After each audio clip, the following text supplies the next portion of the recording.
Divers groupes politiques se mettent d'accord pour ne pas laisser les islamistes prendre le pouvoir légalement. Et c'est Boudiaf. Début 92, Boudiaf. Et là, j'ai passé quelques jours en Algérie qui m'ont été très utiles pour y comprendre quelque chose. En tout cas, j'étais à fond avec Boudiaf.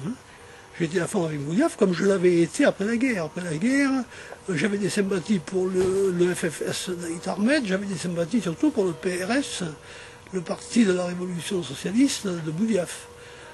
Et les groupes français auxquels j'appartenais, notamment le groupe de la Voix communiste, ont été très liés à Boudiaf à ce moment-là, après la guerre. Et donc j'ai retrouvé certains de ses camarades, français et surtout algériens, des gens comme Belkaïd, en 92, quand Boudiaf a pris le pouvoir. Donc voilà mes 3 séjours en Algérie. Le plus long c'est le premier, mais il est involontaire, 56. Le deuxième est volontaire, il a duré 1 mois, en 63, après l'indépendance, dans les débuts de l'indépendance. Mais c'était très animé, 63, c'était encore la révolution toute chaude. C'était Révolution africaine, le journal que faisait Arbiche, Allian, enfin des choses comme ça. Alger était une capitale de la révolution mondiale. Il y avait des côtés très, très sympathiques, très mystificateurs sans doute aussi, puisque tout ça s'est réduit finalement à peu de choses. Et puis le troisième séjour, c'est 91-92, 15 jours à peu près, ou 10 jours, au moment de la prise du pouvoir par Boudiaf, par les gens qui soutenaient Boudiaf en tout cas. Avez-vous gardé des contacts avec Mohamidi par la suite? Oui, donc je l'ai vu longuement. Là, c'est peut-être un des moments où je l'ai fait le plus parler, je l'ai écouté le plus sur lui-même. C'est en 63, dans son village. D'abord, la première période, c'est l'époque où j'ai aidé le FLN, et sans pouvoir préciser la date, une période entre 58 et 61, 61 j'ai été une période où j'ai milité avec lui, je lui ai fourni des bases pour son travail, des bases logistiques, comme on dit dans l'armée, pour son travail. Et puis ensuite, après 63, je ne l'ai plus jamais revu. J'ai eu un contact indirect avec lui, beaucoup plus tard, quand Enodi préparait son livre sur le 17 octobre.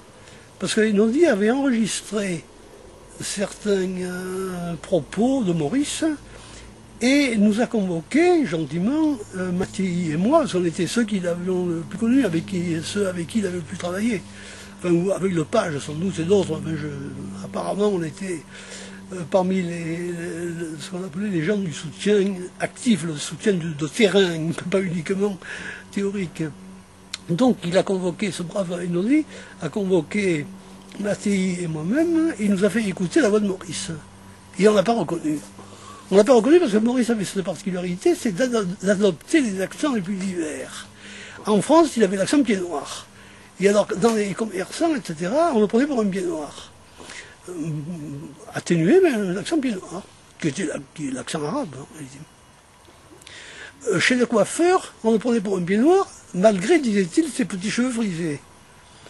Et il avait trop de petits cheveux frisés pour être un vrai pied noir. Il avait quelque chose de suspect de maghrébin. À propos de quoi je parle? Ah oui, de ses rencontres avec lui. Oui, alors, donc Mattei préparait son livre, c'était vers 1980, une vingtaine d'années après le 17 octobre 81. Mattei préparait son livre, il avait longuement enquêté, il avait fait parler Maurice. Enodi. Oui, Enodi. Enodi avait fait parler Maurice, et il nous a fait écouter, à moi et à Mattei, quelques propos de Maurice. Peut-être même un salut personnel, mais je ne sais plus. Peut-être qu'il disait c'est Maurice, salut, ça, quelque chose comme ça, mais je ne sais plus. Voilà, alors ensuite, est-ce que je l'ai revu? Non, je ne l'ai pas revu, je ne l'ai pas revu, mais j'avais des nouvelles de lui. Alors j'ai eu de mauvaises nouvelles quand on a appris, or c'est Mattei ou Porchez ou Enodi ou tel autre, on a appris qu'il avait été mis en prison pour une affaire de prévarication, de corruption. Alors ce qu'on savait avant, oui, ce qu'on croyait savoir, c'était qu'il travaillait comme chef de chantier ou quelque chose comme ça, dans une entreprise de travaux publics. Je ne sais pas si c'est vrai, aujourd'hui encore, je n'ai pas pu le vérifier. En tout cas, on a su qu'il avait été mis en prison.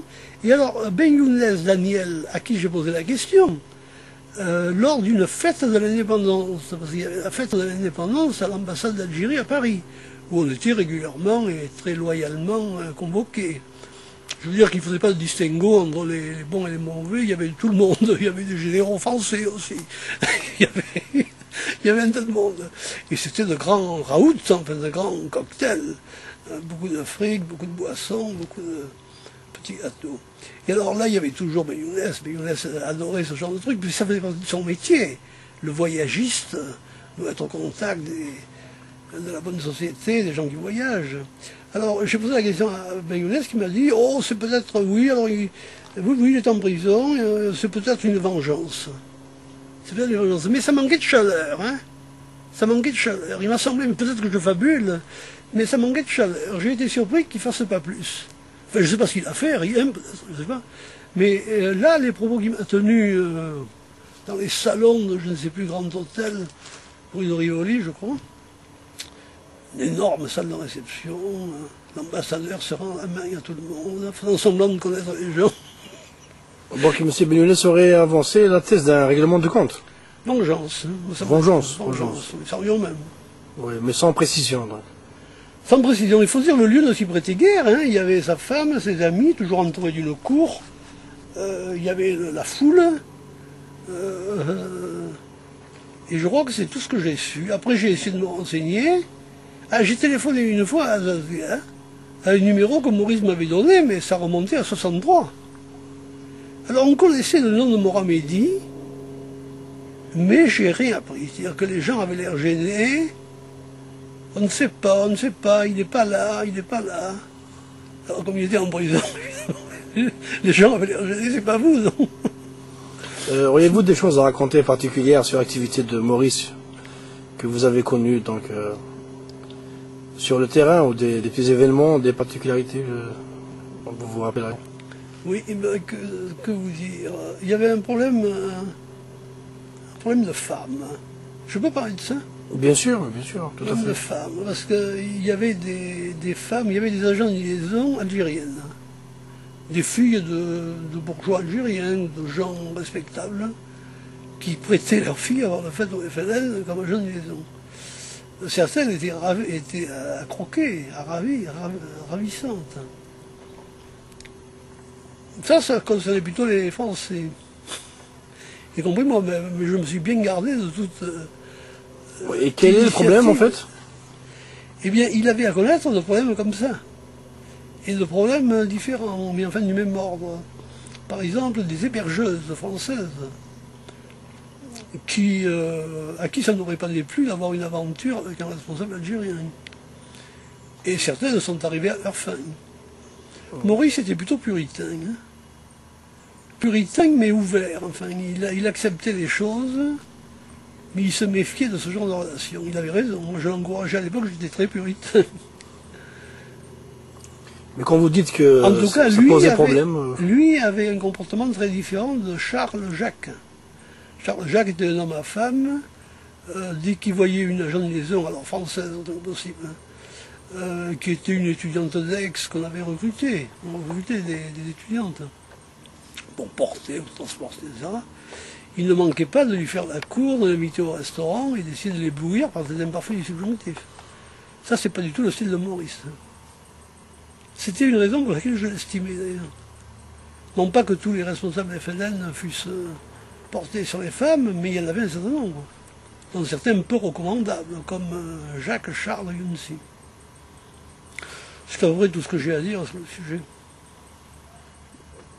Et auriez-vous quelque chose à rajouter pour terminer, en particulier? Je suis content d'avoir participé à une grande affaire qui est l'indépendance de l'Algérie. On dit quelquefois que le résultat est décevant, c'est qu'on oublie que l'objectif était grandiose, il était énorme, il était immense. C'était l'indépendance d'un pays qui était département français depuis très longtemps, où il y avait 1 million de citoyens français à part entière qui tenaient à leur place là-bas, un pays bourré de pétrole, un pays dont les Français avaient appris à connaître la véritable richesse pétrolière, et un pays pour lequel les Français nourrissaient des sentiments très intéressés. Alors c'était pas l'indépendance de l'Algérie, c'était le départ des Pieds Noirs et l'acquisition par le peuple algérien de ses propres richesses, le pétrole du Sahara. Je pense que l'objectif était grandiose, qu'il était énorme et que c'est déjà énorme d'avoir obtenu ça. Par ailleurs, je suis très content d'avoir recruté pour les réseaux de soutien du Midi et quelquefois même de Paris, comme Mecker. Mecker, c'est nous qui l'avons recruté. Je suis très content d'avoir recruté des gens qui étaient des gens bien, des gens, sauf exception, je n'en vois pas, aucun ne se présente dans mon esprit, des militants français, la plupart d'origine communiste, quelques chrétiens aussi, surtout dans les débuts, prêtres ouvriers, parce que Marseille a été un centre de prêtres ouvriers, on peut même dire que les prêtres ouvriers sont nés à Marseille. Il y avait des traditions d'activisme politique chez eux. Donc des gens qui étaient généralement communistes, pas toujours, qui étaient en rupture de banc avec le parti, qui quelquefois ont été exclus par le parti n'a rien trouvé de mieux que d'exclure certains militants qui aidaient le FLN quand ils ont été inquiétés par la police, mais c'est pas le cas général. Dans le Midi, moi par exemple, j'avais quitté le parti, il faut dire, j'avais déjà quitté le parti en 57, j'avais pas repris ma carte en 57. Donc on ne pouvait pas me reprocher de compromettre le parti, parce que c'est ça qui faisait peur au Parti communiste. Il ne fallait pas compromettre le parti, il ne fallait pas faire croire aux gens qu'ils étaient d'accord pour aider le FLN, alors qu'ils n'étaient pas d'accord pour l'aide directe au FLN. Ils étaient pour l'aide de masse, ils étaient pour l'aide politique, enfin, etc. Tous leurs arguments d'ailleurs n'étaient pas faux, hein, je parle des arguments des communistes de l'époque. Je suis très content donc d'avoir recruté des agrégés de philosophie, des professeurs de grand mérite, de grande modestie, des médecins, des militantes aussi, des femmes. Quand j'ai été arrêté, il y avait 2 femmes parmi les co-inculpés et qui devaient être traînées avec moi devant le banc, sur le banc d'infamie, comme on dit. Puis il n'y a pas eu de procès, naturellement. Quand j'ai été libéré en juin 62, l'Algérie était indépendante. Et tout procès avait perdu son sens. Donc j'ai été content de recruter, je ne sais pas, Jean Deprung, agrégé de philosophie, Maurice Agulon, historien très connu d'ailleurs aujourd'hui. Il y a une certaine époque, le lycée Thiers, qui est le lycée de Marseille, où se trouvent les classes préparatoires aux grandes écoles. Et bien parmi les professeurs